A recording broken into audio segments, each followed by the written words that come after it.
For today's vlog, eto nga yung kaganapan kahapon sa One Run Kabataan Fun Run event. Kasama ko ang a-attend ang aking kapatid at pamangkin at ihahatid nga kami ni Daddy Boss dahil medyo malayo-layo nga yung pagsisimula ng fun run. Bali dito nga magsisimula sa may Pitpitan, Bulacan at pagkarating nga namin dito napakarami na ngang tao. Pagkababa nga namin, dumiretso agad kami dito sa may registration area para nga makapagsulat na kami ng pangalan at makuha na nga rin namin ang aming numero. Eto nga ang first time na pagsali ko sa fun run at medyo naiilang nga ako dahil puro kabataan nga ang mga nandirito. Sa totoo lang, nagdalawang isip pa nga akong pumunta dito at sabi ko talaga gigib up ko na nga ang mga ticket namin. Pero sa loob-loob ko, paano ko naman kung ma-experience kung hindi ko ito pupuntahan? Kaya sabi ko nga sa kapatid ko at pamangkin samahan ako nila ako at sakto naman na first time lang din sasali ng pamangkin ko. Habang tinatapos nga ang mga nagre-register at inaantay ang oras para magsimula ang fun run, nandito nga ang Inda Kabataang Asunsyon para naman sa kanilang welcoming dance.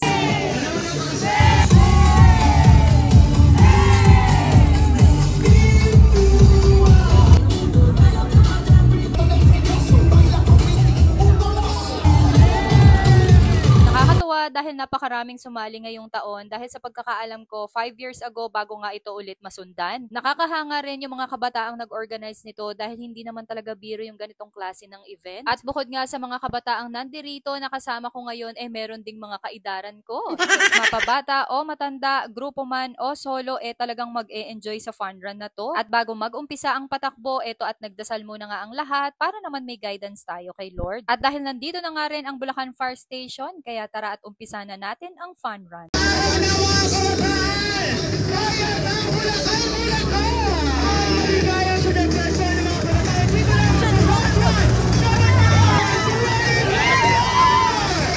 Umpisa pa lang ng pagtakbo basang-basa na nga kami dito dahil napungaran nga kami ng Bulacan Fire Station. Akala ko talaga magiging awkward yung pagtakbo namin dito sa gitna ng daan kasi syempre basang-basa kami tapos maraming nanonood. Pero grabe no, umpisa pa lang talaga sobrang saya na talaga sa pakiramdam. Sabi ko nga kahapon, buti na lang talaga sumali ako dito dahil hindi ko to ma-experience kung nasa bahay lang ako. Tapos tatakbo ka dahil nasa likuran mo na yung fire truck na magsasaboy sa inyo ng tubig. O diba yung feeling na parang bata ka lang talaga ulit? Kahit medyo malayo-layo nga yung pinag-umpisahan ng aming fun run, hindi naman ako nakaramdam ng pagod dahil sobrang nag-enjoy talaga ako. Lakad-takbo nga yung ginawa namin tapos kapag nandyan na yung fire truck tatakbo ulit kami dahil mambabasa na nga sila ulit.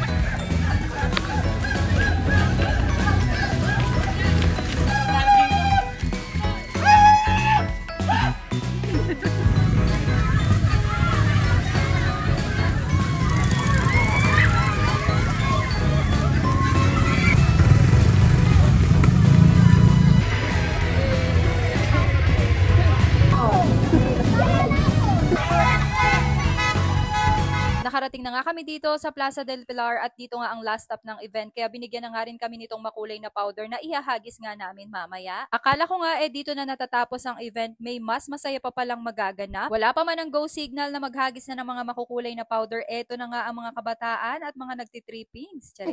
Hello and shoutout po ulit kay Consi Benjo Cruz na nakita ko nga rin pala dito sa event. Maya-maya pinapunta na nga ang lahat sa gitna at mag-uumpisa na ulit ang kasiyahan. Nagsayaw nga muli ang Inda Kabataan at dito na nga nagsimulang maghagisan ng mga makukulay na powder ang lahat.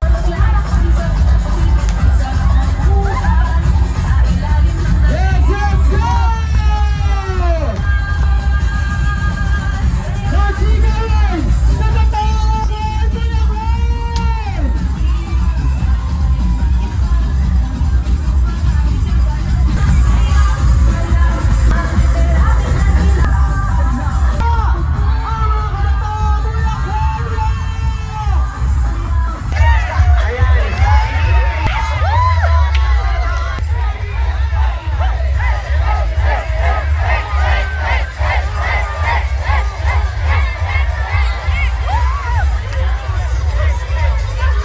Muntikan pa nga akong hindi makahinga sa mga powder na isinaboy, go lang, push lang at sobrang saya talaga.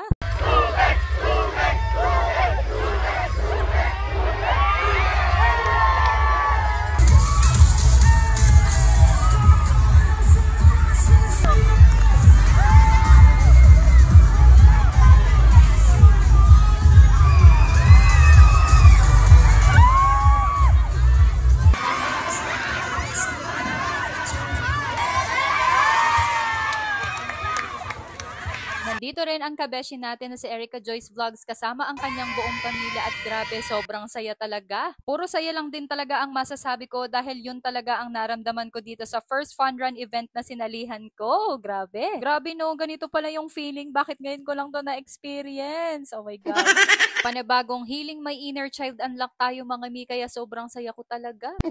May espesyal na bisita nga rin pala ang dumating, walang iba kundi si Miss Kim Rodriguez. Sayang nga lang din at hindi siya nakahabol sa pagtakbo, pero okay lang yan, at least nakahabol siya. And of course, kasama rin po niya ang aming konsehal Marvin Garcia. Isa rin talaga sa reason kung bakit sumali ako sa fun run, umaasa ako na manalo sa raffle. Charis. Lalo pa nga at cellphone nga itong ipamimigay ni Miss Erica Joyce. Kaya lang sa kasamaang palad hindi tayo nanalo dito, pero congratulations sa lahat ng nanalo. Pero hindi tayo mawawala ng pag-asa dahil may mga susunod pang paraffle. At habang nananahimik nga kami dito sa Gedli ay nabigla naman ako, tinawag ang aking pangalan. Isa nga tayo sa maswerteng nanalo ng 500 cash. Sayang nga lang at hindi nakuhanan ng kapatid ko yung pag-akyat ko sa stage. O diba, nakisaya lang ako, nanalo pa, kaya sobrang sulit talaga ng araw na to. At kudo sa lahat ng kabataang nag-organize ng event na to at maraming salamat po sa lahat na nag-sponsor. Yun lang. Thanks for watching.